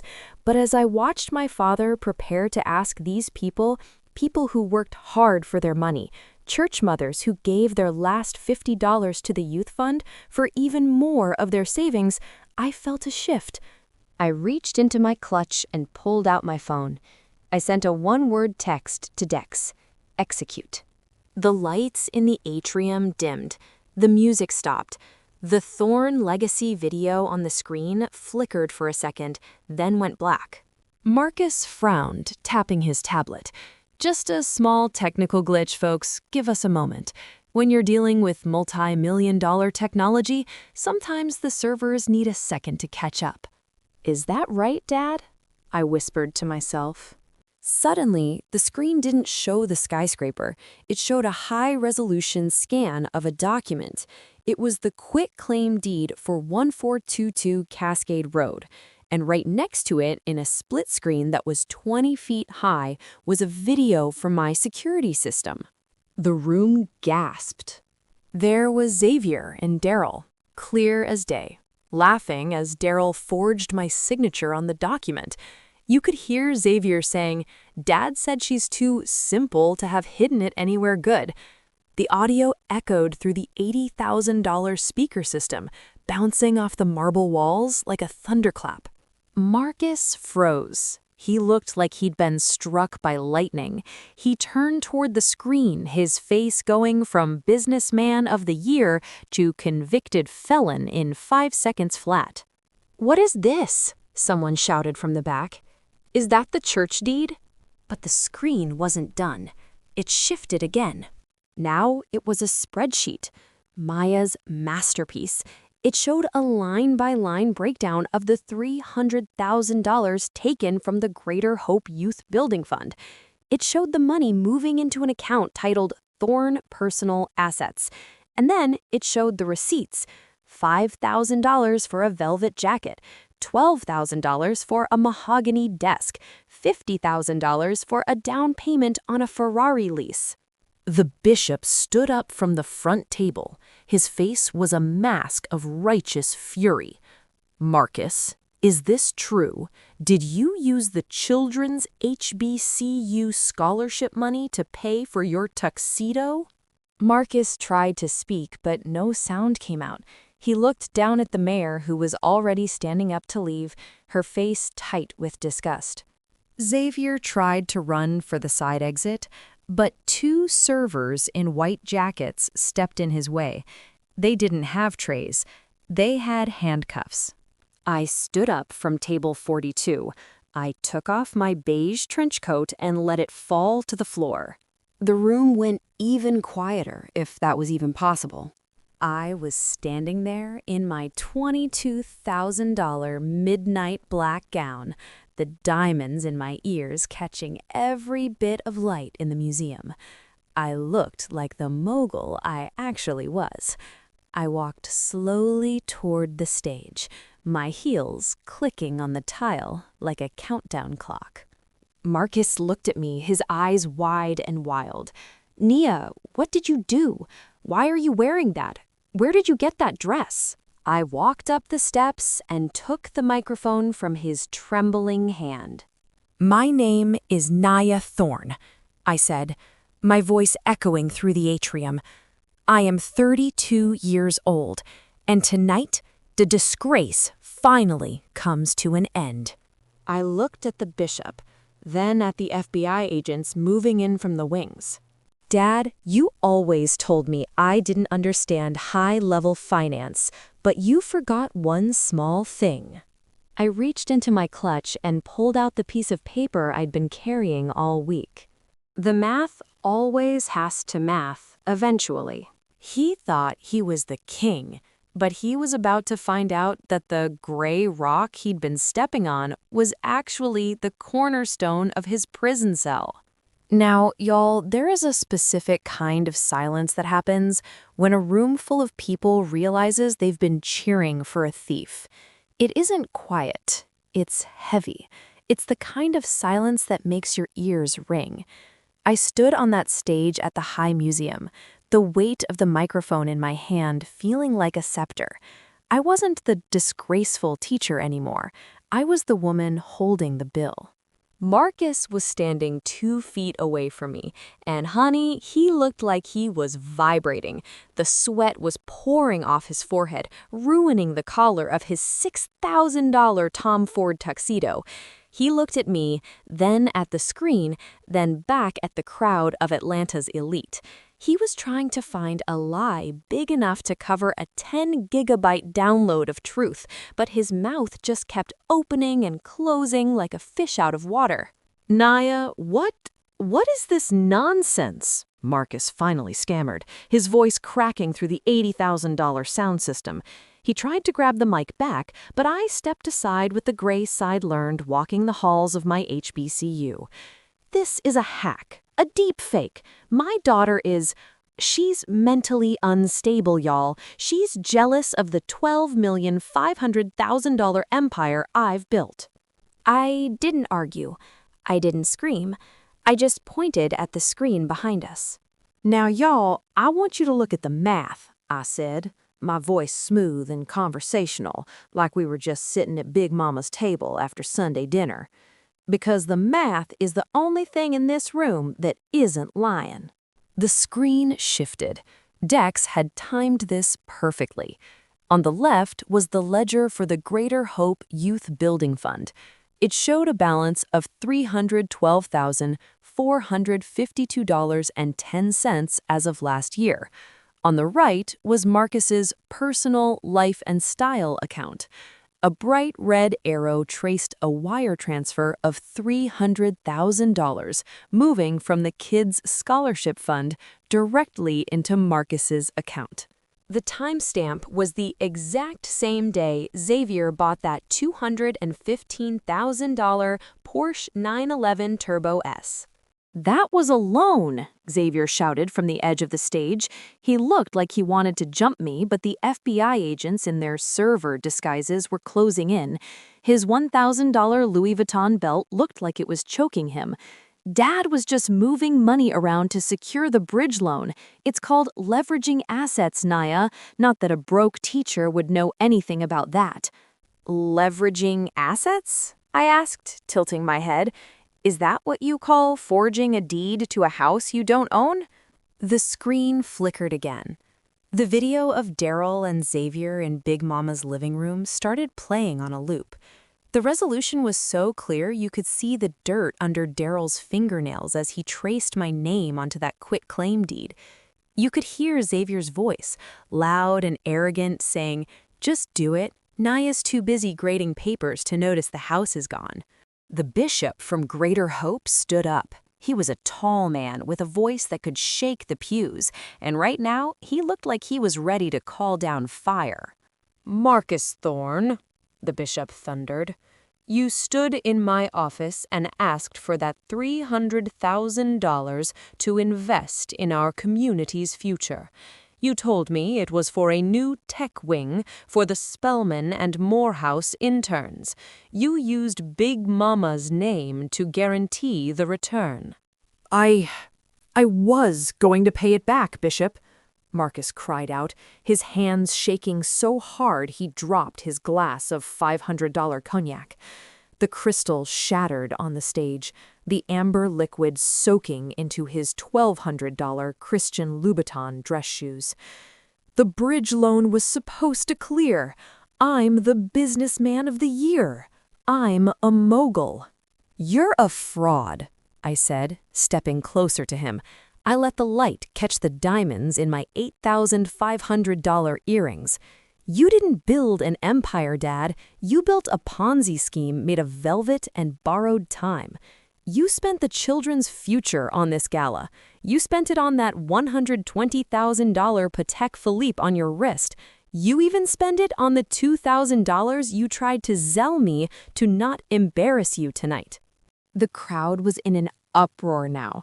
People who had handed Marcus checks for $50,000 and $100,000 earlier that evening were rushing toward the stage.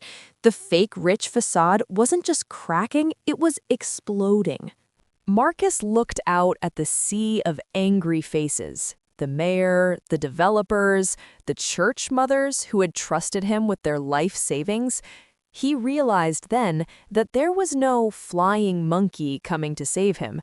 No technical glitch was going to erase the video of his son committing a felony.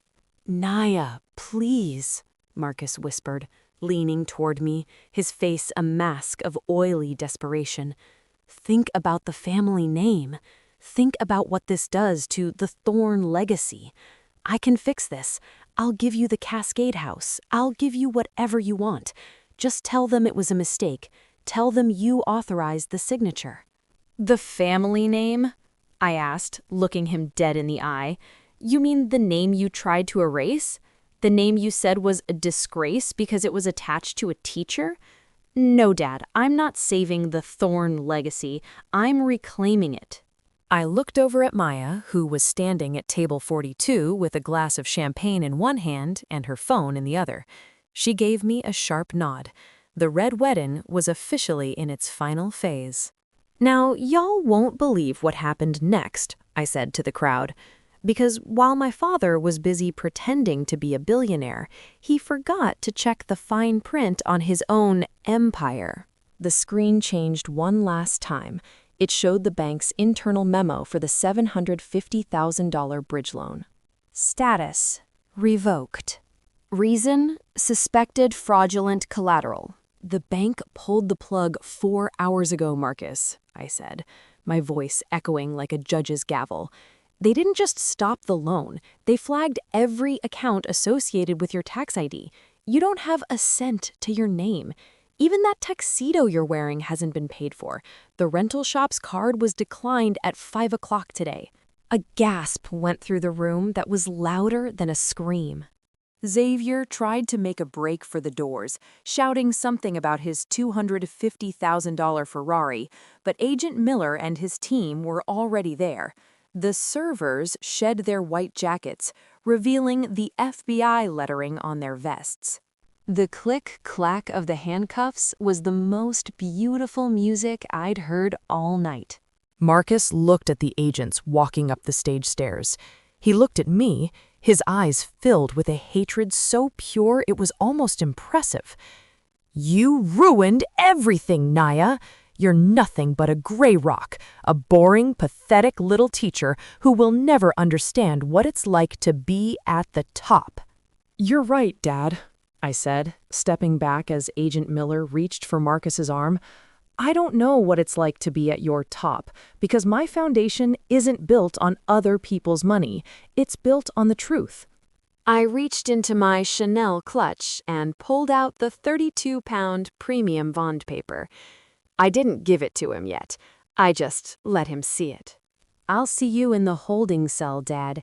I brought you something you're gonna need." As the agents led him off the stage in front of every camera in the city, the businessman of the year didn't look like a mogul. He looked like a small, broken man in a stolen suit. I stood there on that stage, the $22,000 gown flowing around me, and I felt the weight of Big Mama's house finally being safe. The presentation of lies was over. And y'all, the truth tasted better than any $5,000 steak ever could. Now, y'all, if you thought the atmosphere in that museum was tense before, the sound of those steel handcuffs clicking shut was like a gunshot in a library. It was the kind of sound that echoes in your bones. I stood there on that stage, my hand still holding the microphone, watching the businessman of the year crumble into a million pieces of cheap, fake rich glass. Agent Miller didn't waste any time.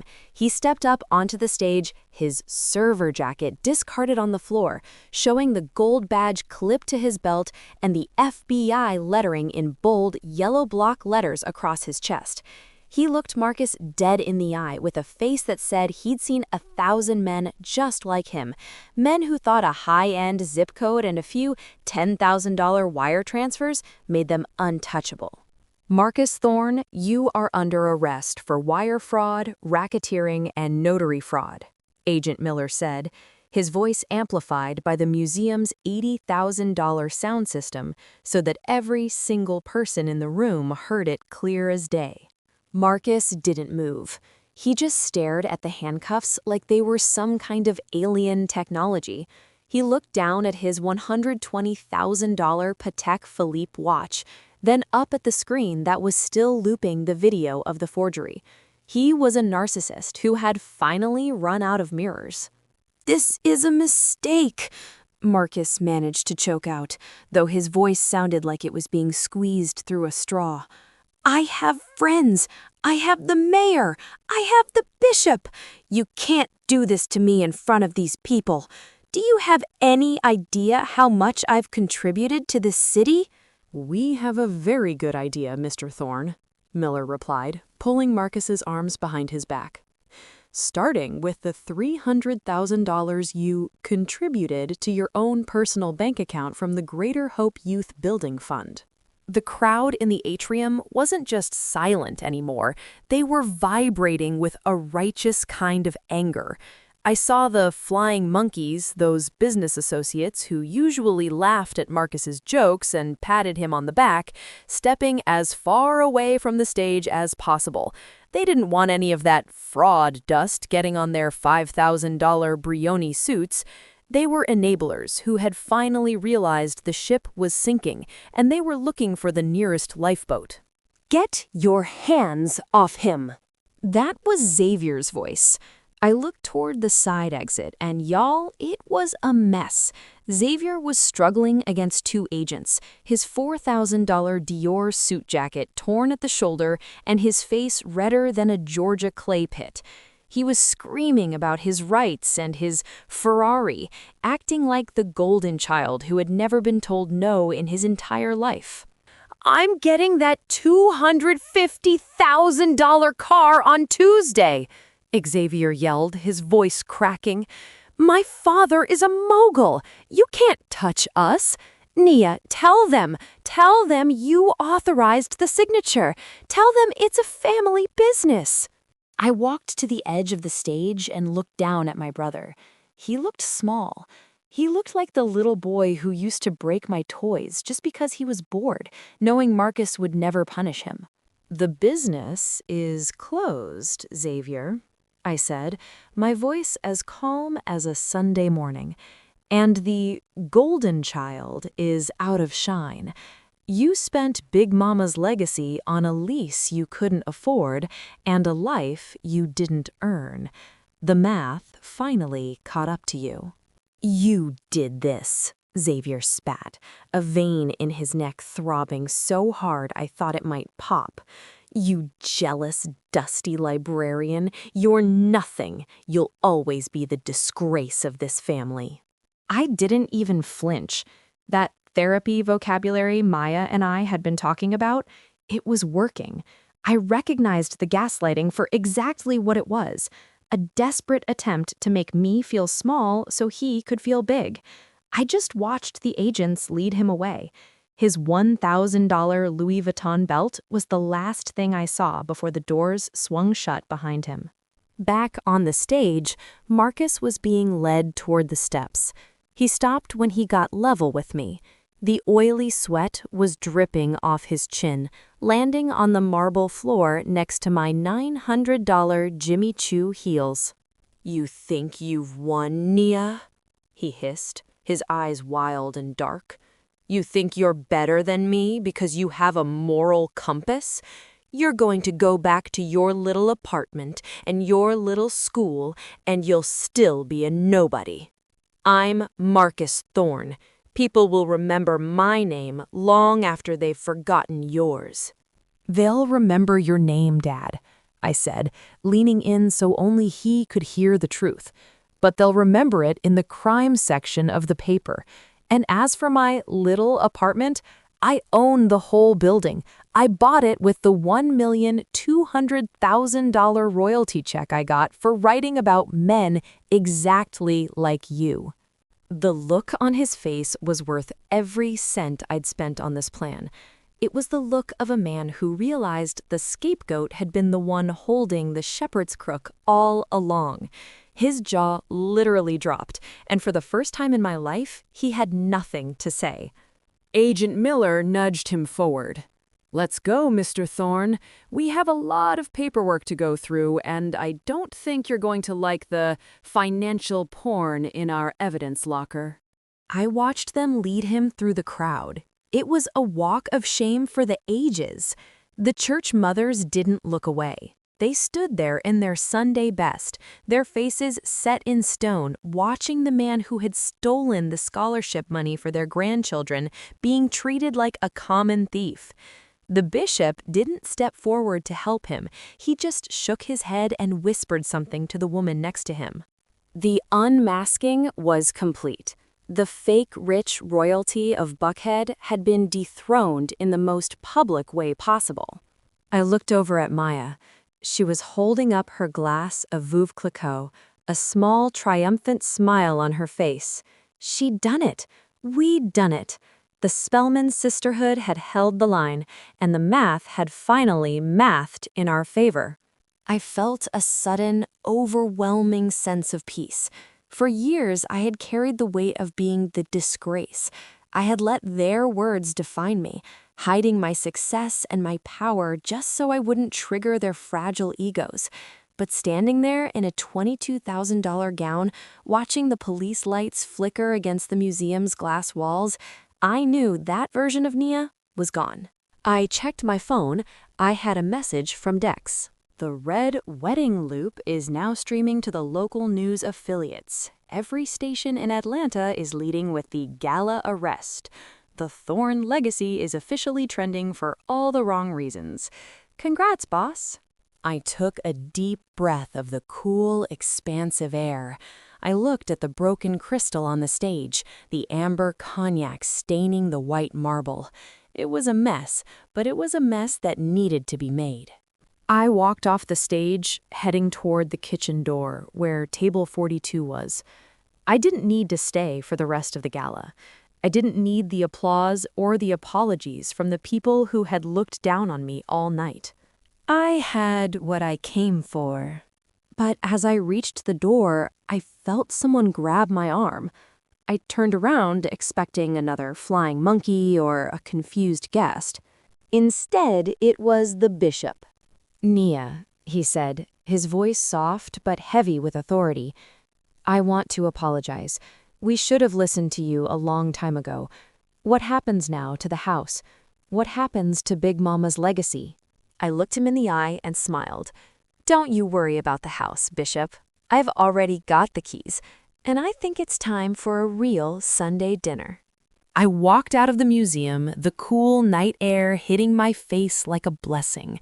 I didn't wait for my Camry. I just started walking, my gown sweeping against the sidewalk. But as I reached the corner, I stopped. I realized I'd forgotten one very important thing. I hadn't given Marcus the janitor application yet. I reached into my clutch and felt the thick, 32-pound bond paper. I smiled to myself, thinking about the look on his face when he'd see it in his personal property bag at the jail. He thought he'd lost everything, but he forgot one small thing. I was just getting started with his rehabilitation. Now, y'all, they say the bigger they are, the harder they fall, but watching Marcus Thorne's life collapse was less like a fall and more like a controlled demolition. After the handcuffs clicked at the High Museum, the world didn't just stop for my father and brother. It turned into a whirlwind of blue lights, legal documents, and the kind of public shame that no amount of Tom Ford cologne could cover up. Within 48 hours, the Thorne legacy was being hauled away in the back of unmarked government SUVs. The FBI moved into that Buckhead mansion like a swarm of locusts. I stood across the street in my Camry, watching them carry out the $12,500 mahogany desk and the $6,000 velvet smoking jacket.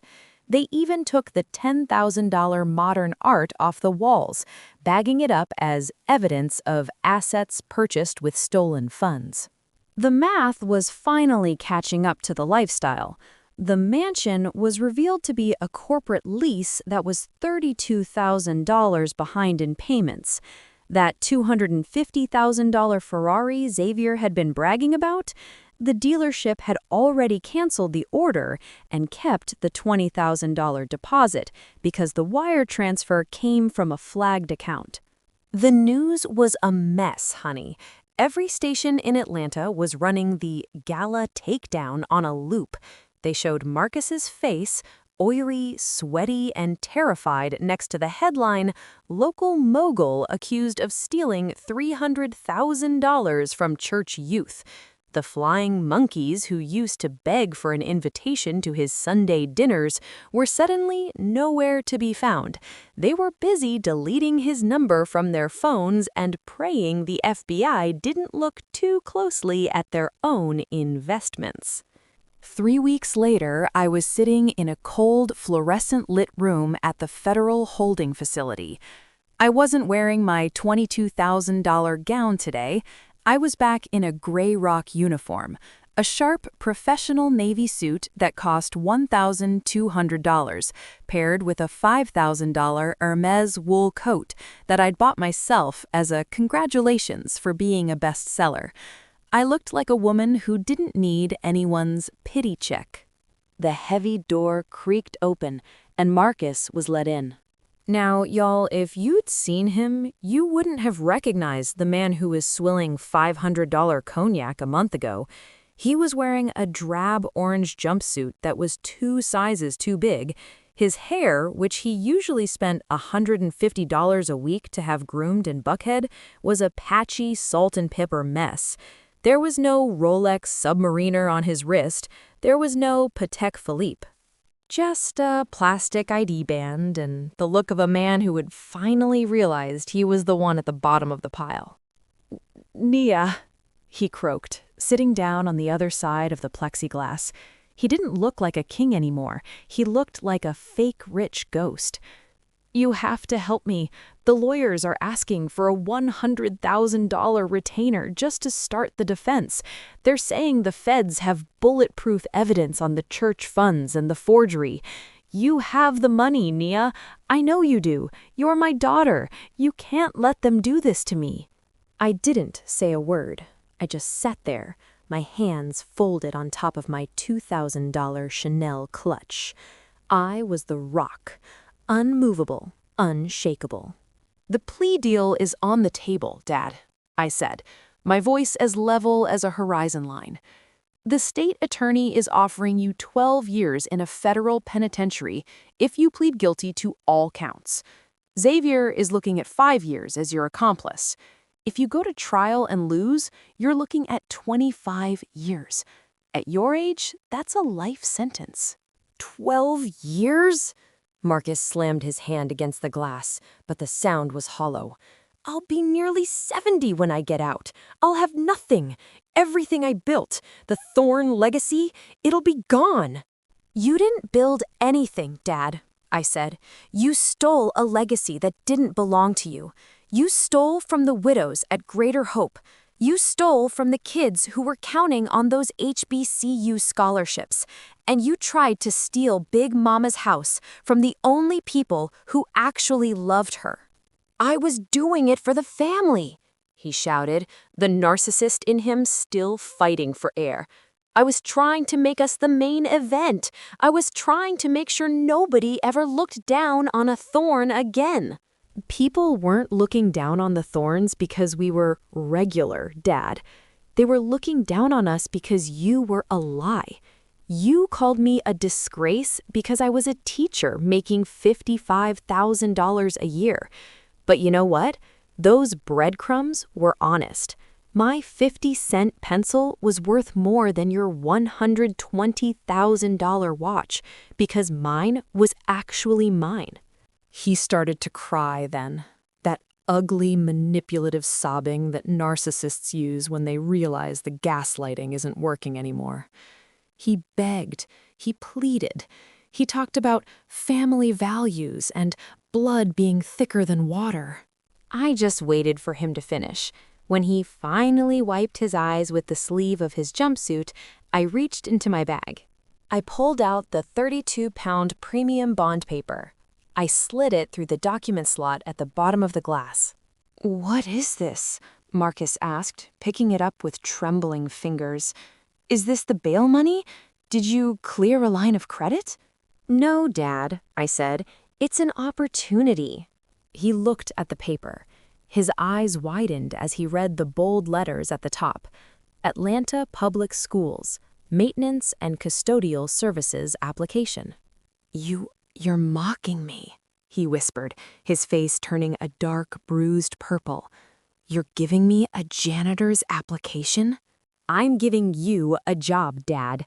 Since you're going to be a ward of the state for the next 12 years, you're going to have a lot of time to reflect on the value of an honest day's work. And when you get out, if you stay out of trouble and learn how to follow the rules, I've already spoken to the board. I can get you a position sweeping the halls at my school. You told me my job was a disgrace.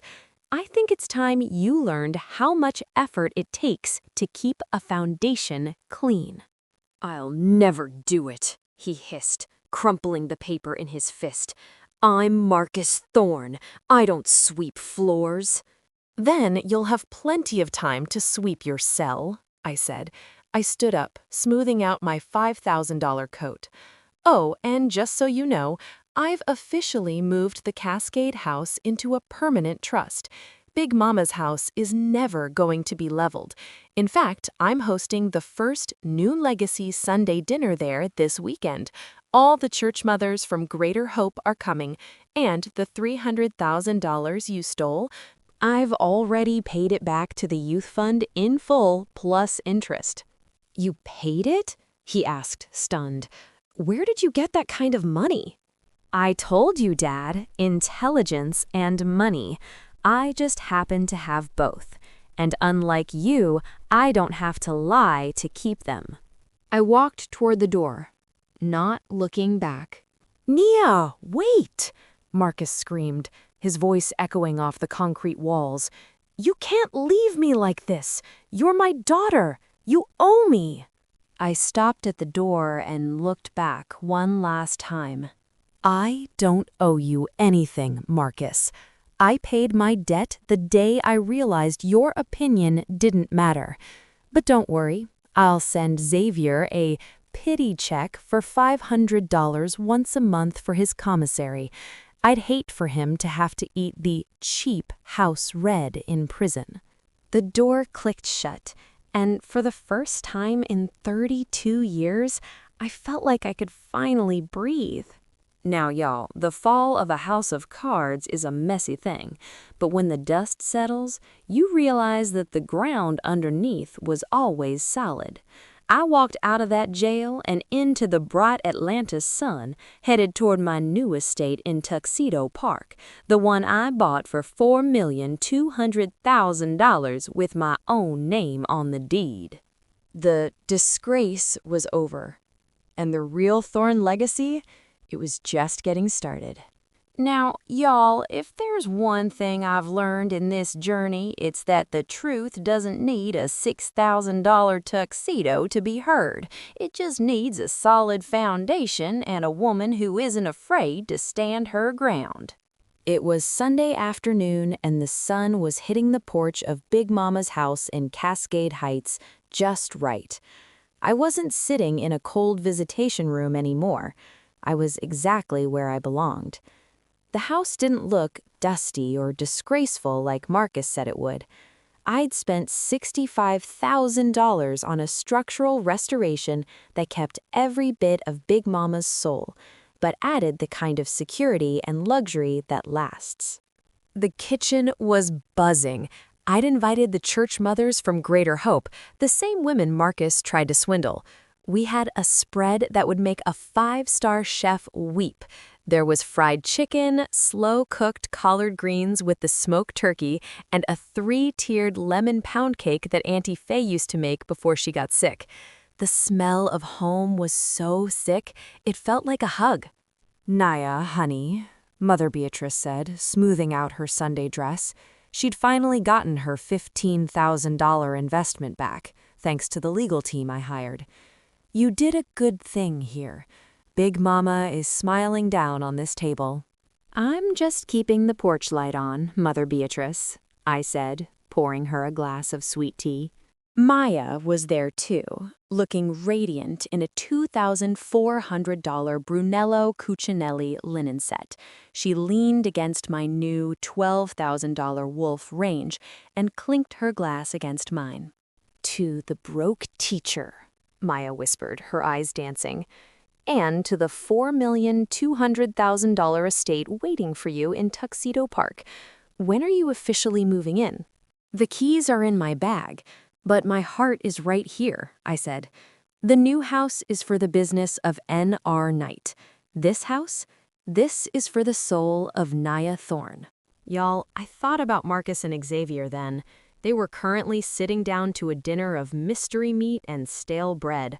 Marcus's $120,000 Patek Philippe was locked in an evidence locker, and Xavier's $250,000 Ferrari dreams had been repossessed by reality.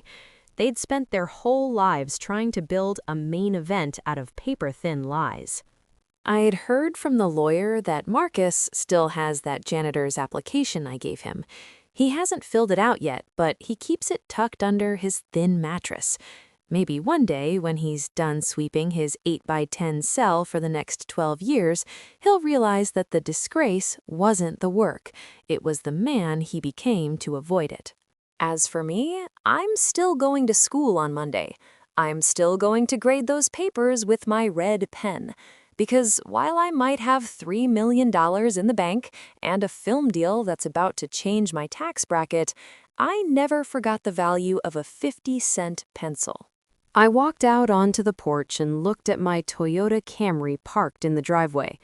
I'd bought a $180,000 Porsche Taycan for my mogul life, but I kept the Toyota. It reminds me that I was a queen even when they thought I was a gray rock. The math finally mathed, y'all. I'm Nia Thorne. I'm 32 years old. I was underestimated by the people who were supposed to love me most, so I built a kingdom while they weren't looking. And honey, the view from the top is beautiful, but the view from Big Mama's porch, that's priceless.